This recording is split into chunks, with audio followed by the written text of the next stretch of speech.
எல்லோருக்கும் வணக்கம். நான் இப்போ சொல்ல போகிற மெசேஜ் என்னன்னு பார்த்தீங்கன்னா, முக சுருக்கம் வருவதை தடுக்கும் மாம்பழ ஃபேஸ் பேக். நிறைய பேருக்கு சின்ன வயசாக இருக்கும், அவங்களுக்கு முக சுருக்கமாக இருக்கும். அதை எப்படி தடுக்கலாம், அது மாம்பழத்தை வச்சு எப்படி தடுக்கலாம் அப்படிங்கிறத பற்றி நான் சொல்கிறேன். மாம்பழ சதைப்பகுதியை எடுத்து முகத்தில் தடவி மசாஜ் செய்யணும். ஒரு 20 மினிட்ஸ் கழிச்சுட்டு குளிர்ந்த சில் வாட்டரில் ஃபேஸை வாஷ் பண்ணுங்கள். இப்படி ரெகுலராக செய்யும்போது முகம் ஜொலிப்பது நீங்கள் கண்கூடாவே பார்ப்பீங்க. அடுத்ததா, மாம்பழத்தில் நிறைய ஆன்டி ஆக்சிடென்ட்கள் இருக்குது. இவை என்ன பண்ணுமா, முகத்தில் உள்ள கொலாஜன் உற்பத்தியை அதிகரிக்க செய்யுமா. மாம்பழ சதைப்பகுதியுடன் முட்டை வெள்ளைக்கருவை சேர்த்து நல்லா கலந்துக்கணும். அடுத்ததா, முகத்தில் ஃபேஸ் பேக்காக போட்டு 20 நிமிஷம் 20 மினிட்ஸ் வச்சுட்டு காய விட்டுருங்க. காய விட்டுட்டு அப்புறமா சில் வாட்டரில் ஃபேஸை நல்லா வாஷ் பண்ணிவிடுங்க. இப்படி செஞ்சுட்டு வரும்போது சுருக்கங்கள் முகத்திற்கு பை பை சொல்லிடும். வேண்டாத சதைகள் இறுகி முகத்தில் வரும் தொய்வினையும் தடுக்குமா.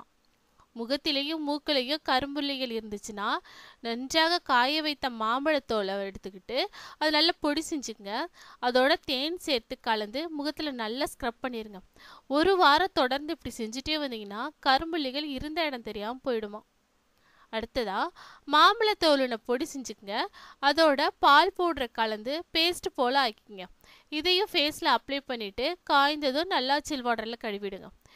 இப்படி செஞ்சுட்டு வரும்போது சருமம் மெருகேறும். மாசுமருவு இல்லாத ஒரு கிளியரான சருமம் நமக்கு கிடைக்கும். அடுத்ததா, முகப்பெருக்கள் டீனேஜ் வயதினருக்கு ஒரு தீராத தொல்லையாக தான் இருக்கும். என்ன செய்தாலும் போகலைன்னு கவலைப்படாதீங்க. மாம்பழ சதைப்பகுதியோடு கொஞ்சம் மஞ்சள் சேர்த்து கலந்து முகத்தில் பூசுங்க. நாளடைவில் முகப்பரு இருந்த இடம் தெரியாமல் போயிடும். ஒரு நாள் 2 நாள் செஞ்சுட்டு போகலன்னு எதையுமே சொல்லக்கூடாது. எதாக இருந்தாலுமே கண்டினியூஸாக செஞ்சாதான் அதோட எஃபெக்ட் கிடைக்கும். ஓகேவா?